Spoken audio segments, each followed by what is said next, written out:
Spoilers ahead. Watch out and take care. The movie starts with a boy who is desperate to get his hands on some money, so he enters a deadly game where he competes against the best of the best and against all odds, manages to survive the game. But then, he has to face the man who has never been taken down. Two men point guns at each other, and the scene shifts to 3 days ago. A boy named Vince comes out of his house with his mother, both having intense expressions on their faces. His sister comes running behind them, asking if they are sure about what they are going to do. It turns out that they are putting their house on sale in order to be able to pay for their father's medical bills. Vince then goes to see his dad, who is in a hospital bed and gravely ill. The boy works as an electrician and has many clients. Today, his client is Mr. Harrison. The man opens a letter, having no idea that he is being watched by a cop parked across the street. He takes the letter to his much younger girlfriend, telling her that he is gonna make a lot of money through this, and adds that she is going to love him again. Vince eavesdrops on the whole conversation, and as he gets out of the house, the cop takes a picture of him as well. That day, it is his youngest sister's birthday, and the whole family is together to celebrate it. The scene changes to a man named Jasper Baggies, who meets with a man who lent him $2 million. That man is expecting to be paid $3 million in return, and that too just in 3 days. The scene changes to a prison, where 3 officers open a cell and deliver a bag to the prisoner inside. Next, those officers are putting that prisoner in a coffin. Next day, when Vince goes to the hospital to see his sick father, he is told that his father is going to need yet another surgery, and it worries him. Vince now starts thinking about coming up with a plan, or else they are going to be ruined.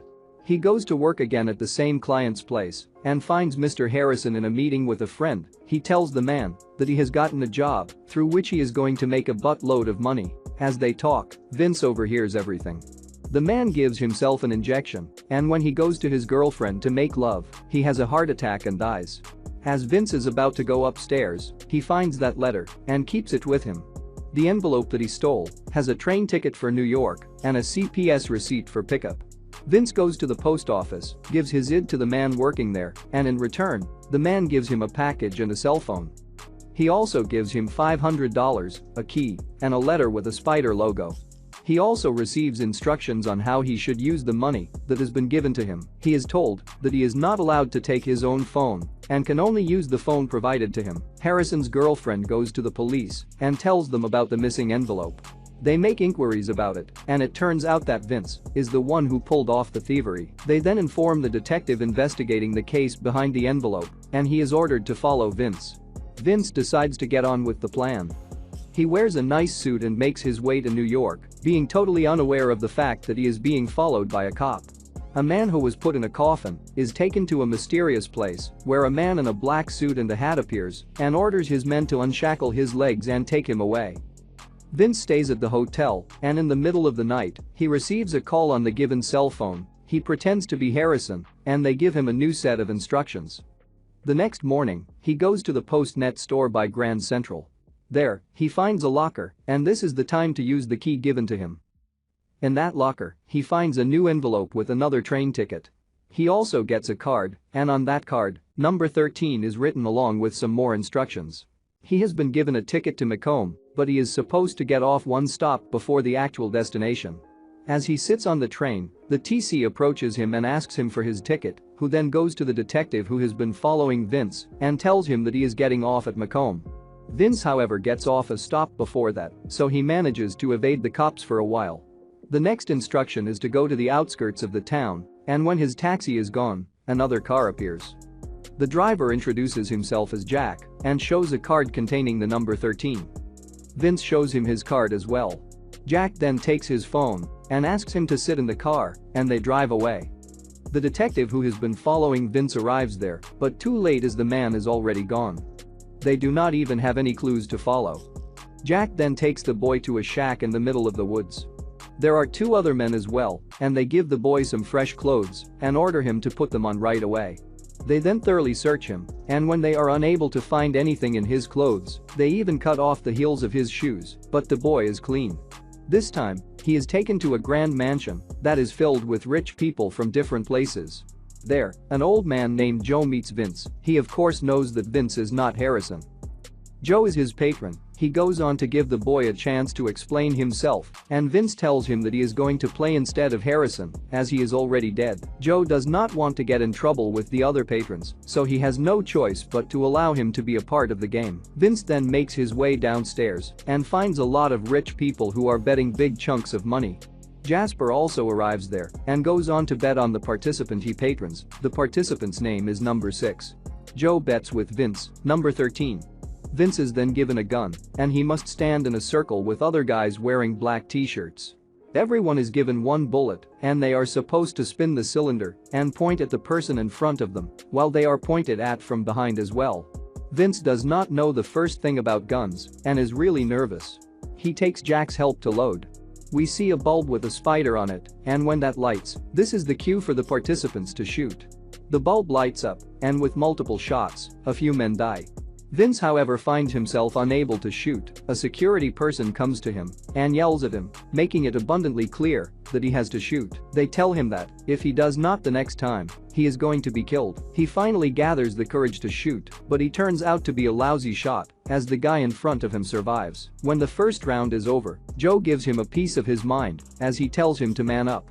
He then takes bets from the patrons whose people have died. Meanwhile, Patrick Jefferson talks to his patron and begs him to get out of here. He even offers him a lot of money. Patrick is number 17, and he is the same man who was put in a coffin and shipped to this place. Jimmy, however, does not believe his story and refuses to help him. Jasper, on the other hand, puts bets on his brother, who happens to be his player as well. The second round starts, and this time, each player has a gun loaded with 2 bullets. Vince survives this round as well because the man behind him is killed before he could fire. Number 16 survives, but the security shoots him as he is not able to continue the game.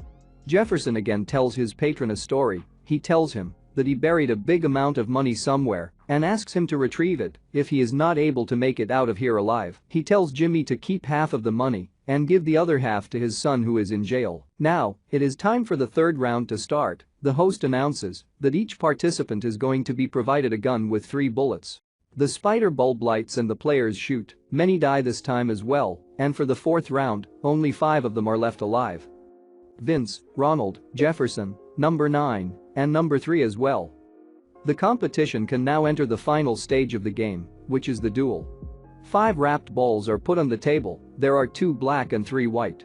The patrons of the surviving players are going to choose a ball. The 2 that get the black balls are going to be the ones in the final duel, and the remaining 3 are gonna be given a chance to leave. Joe and Jasper picked the black balls, meaning that Vince is now gonna be in a duel with Ronald. Jasper's player is more experienced, and no one out there knows Vince, so Ronald and Jasper receive more bets. When Jefferson is about to leave, after collecting his money, Jimmy attacks him from behind and tries to kill him, but the security arrives there, and Jefferson burns the map Jimmy was supposed to take in case he was killed. Jefferson is unable to believe that he is free to go, and on top of that, he got to earn a lot of money as well.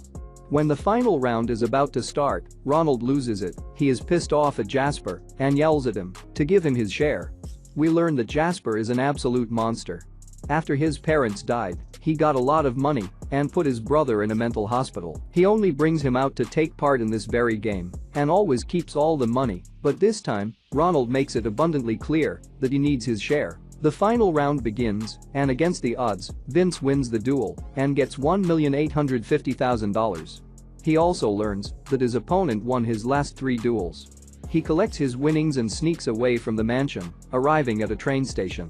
When he spots police closing in on him, he stashes his winnings in a garbage can.